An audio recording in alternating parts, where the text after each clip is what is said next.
Thank you for tuning in once again to his Vine and Fig Tree podcast. My name is Kurt Olson. I'm your host, coming to you on the morning of March 4th, 2026. Um, Two major things I want to bring to your attention and a quick update on a third. Um, I think these two things, and the main one's going to be Iran, kind of swing together. There was a poll done recently. I believe it was Gallup. I'm going to double check that when I put information in the description to the podcast. But it was a poll on patriotism, and for the longest time, we had the two parties with high levels of patriotism in the United States of America. I don't know if this poll came out because we just had the Olympics and some of that stuff. I don't know. But you have the Republican Party hovering in around 92% right now. People who say they are patriotic.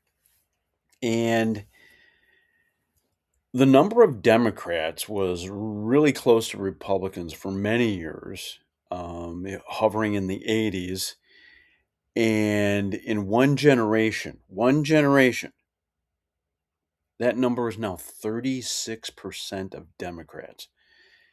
Um, they're being taught to hate America.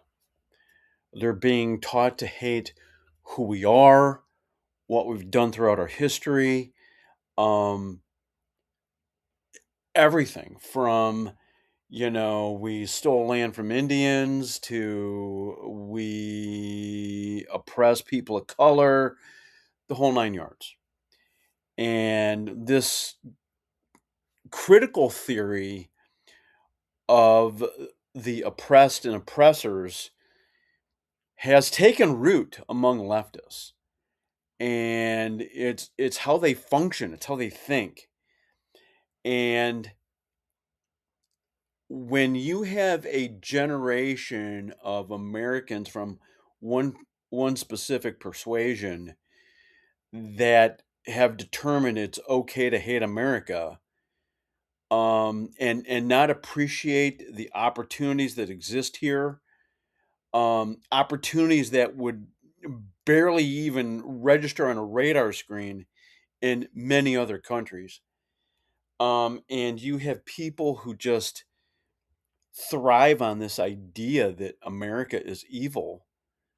Um, it's not a healthy situation.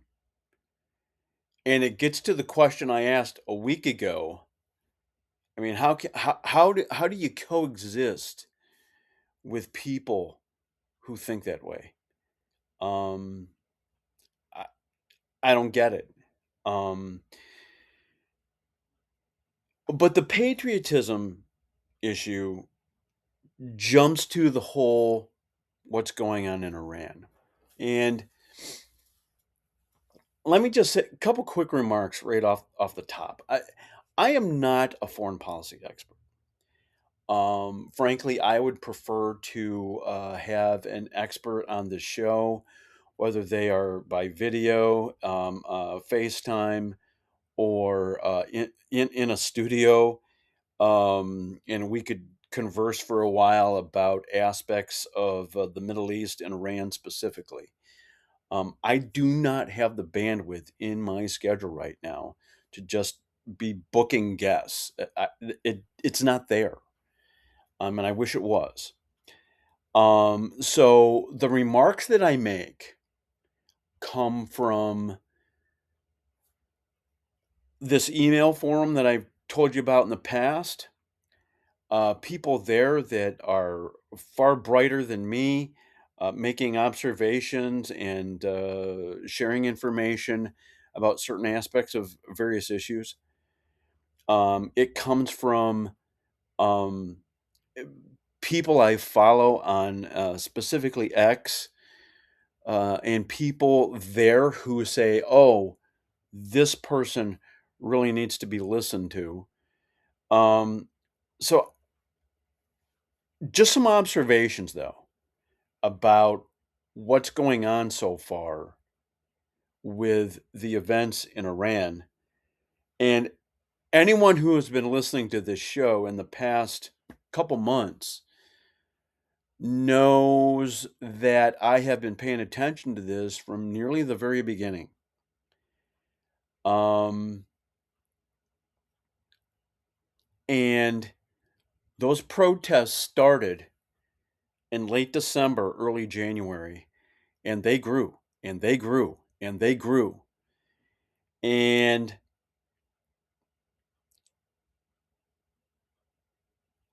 I believe the American government under Trump and the Israeli government concluded that Iran is at its weakest point. And if there is an opportunity for the West and the only democracy in the Middle East, Israel, to do something, now was the moment. And that moment started at 1:15 a.m. early Saturday when there were strikes. Um, and that's 1:15 our time, which meant it was in the early daytime hours of Saturday. And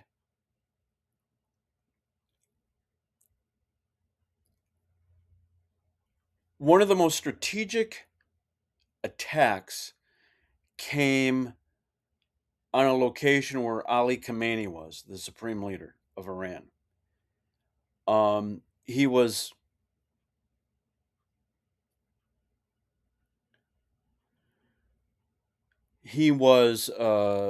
hours later.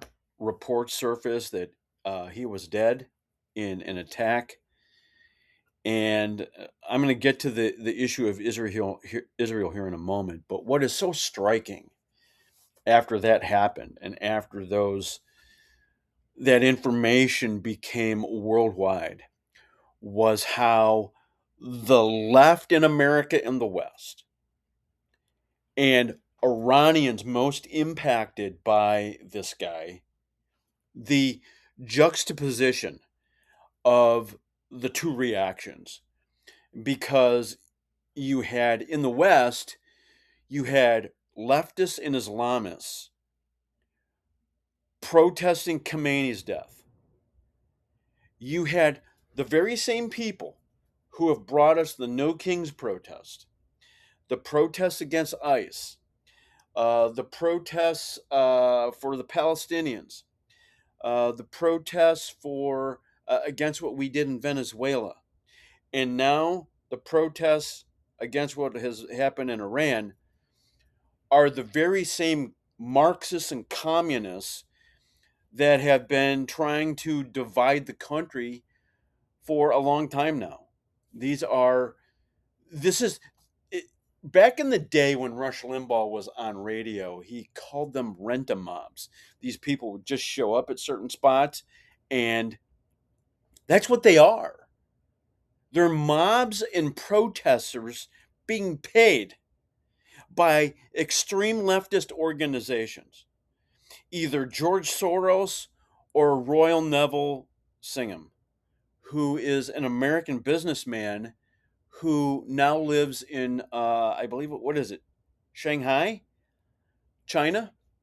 So he's picked who he favors, and it's the Chicoms. There, but this contrast, this juxtaposition of leftists and Islamists protesting the death of Khamenei, while Iranians dance in the streets, is striking. And the other thing that's so striking is how people on the left in this country will just brag about how they care about women's rights. Well, they obviously are extremely ignorant about what is going on with women's rights in most Muslim nations. In Iran, women can be abused. In Iran, there's all kinds of abuse that comes to them if they don't have a hijab on, if they don't do a certain thing when they're out in public. Khomeini had his morality police doing X, Y, and Z. And so there's that just right off the top. But let me get to a couple things here. Israel. I have said during this that there are Israelis on the ground, and they have been providing some amazing intel to the IDF, and I can only assume the Americans as well. Um, what I don't know is how much of this is the CIA and things that they have cultivated on the ground in Iran. I don't know.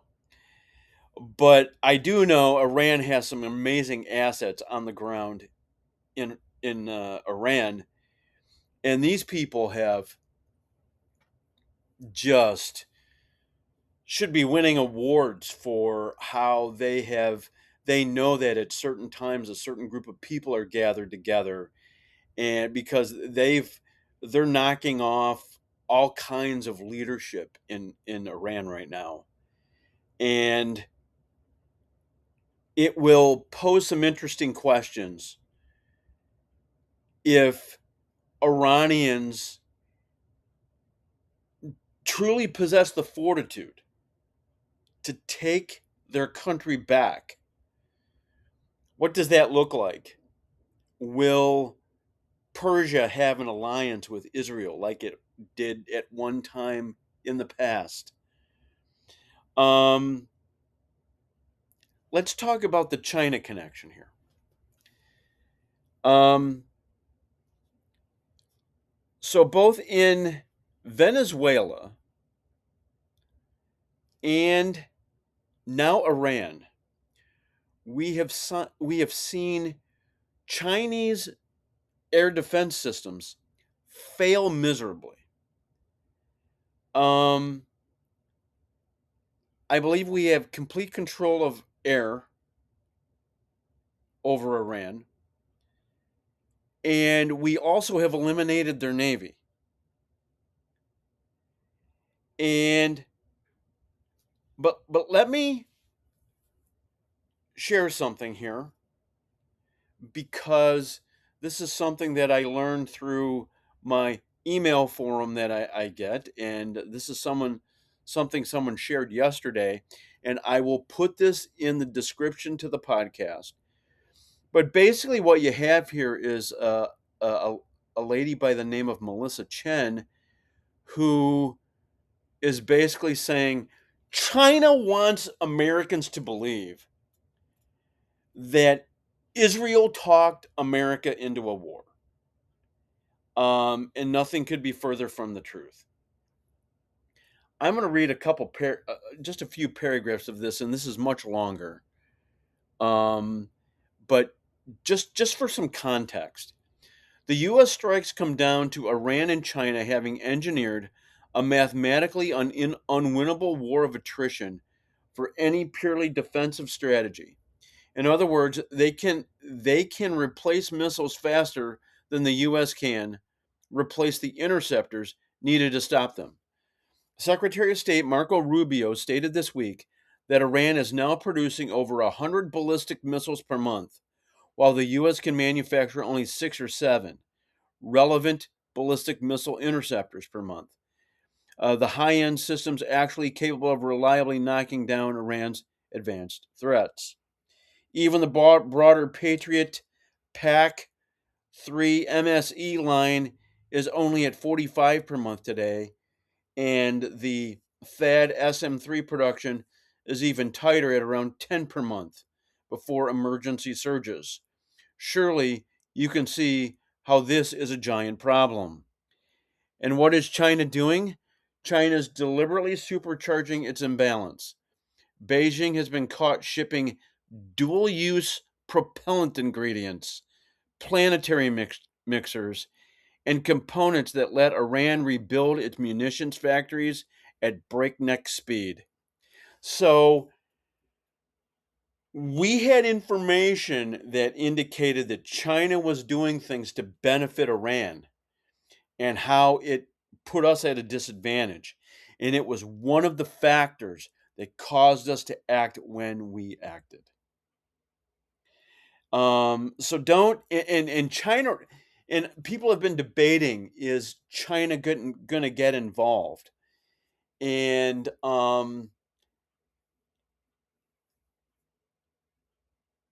I think China likes the fact that aircraft carrier group that was in the Western Pacific is now in the Gulf. They could start their mischief on Taiwan, and while we are distracted by Iran. But I'm really not sure what China is thinking right now, because China relies on oil from Iran, and how do they play this?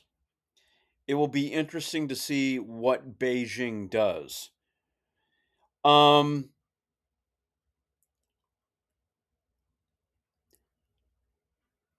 there's also the issue of the attacks over time Iran has had and its proxies on the United States of America. And in the description to the podcast as well, I am going to share with you something that I saw on X just a couple of days ago.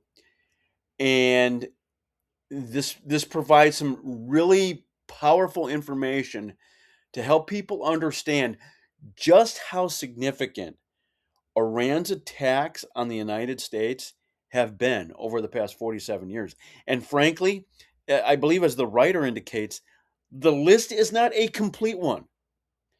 But it does tell you enough at this point. And I'm also going to share a rather lengthy thread that someone from the Foundation for the Defense of Democracies put on X. And I believe this man has a Iranian background. Um, this is a lengthy post that talks about how, if Iran gets the right leadership, how it's going to be critical for the West to get rid of its sanctions, because otherwise it will be a recipe for um, that government failing very quickly. So I want to share that as well. So there's multiple aspects to this that are unfolding. But let me just say this as well. Um, my understanding is that there are a minimum of four and potentially as high as six Americans who have died so far. Um, we cannot take that lightly. Anytime there is the military involved, there is the prospect for things to be so significant that um,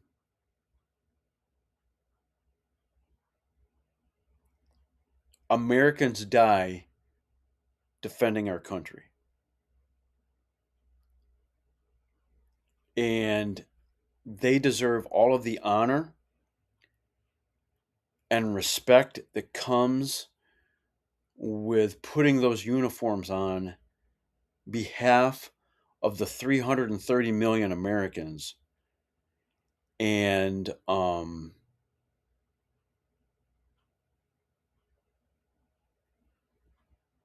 on behalf of a grateful country, we thank them for their service. And these families, the sacrifices these people have made on behalf of their families and their country. And just the last thing I want to mention here in this podcast episode is last week, at the very tail end of my podcast, I made remarks about a couple of stories that were in the news that isn't getting anywhere near the attention it should be getting. And one of those stories was a Washington State middle school where some 13-year-olds or were beating up a teen girl who was not talking about her support for Trump or ICE. And charges have been brought against those two teenage kids who were beating a female peer. Now, all of them involved were females, but the two that did the beating, charges have been brought. And I will link that information in the description to the podcast as well. But that is all I have for you this week. As this, I don't believe this conflict in the Middle East is going to be a long one. I don't. Because I don't think Trump has the stomach for it. And there has been talk that there could be boots on the ground.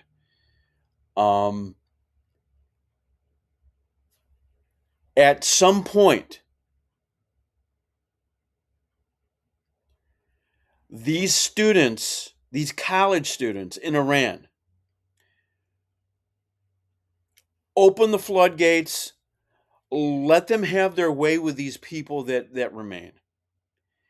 Because these people want freedom. They want freedom from the theocratic Islamic government that has been running them for nearly 5 decades. And the people of Iran are going to have to make some hard decisions about the sacrifices they're willing to make in order to have a country and a government that they respect. And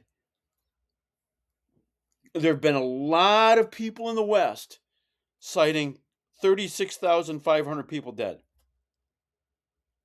I'm guaranteeing you that number is far higher.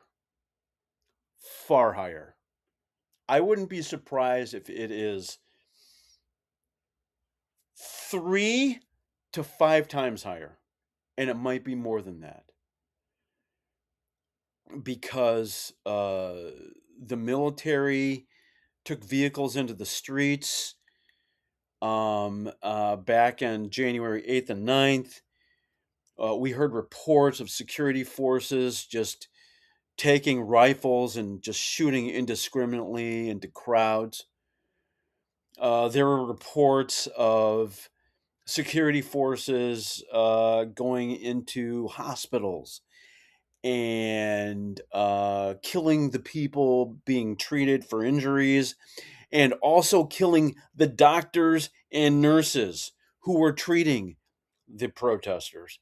So I think that number is way higher, and we may never know.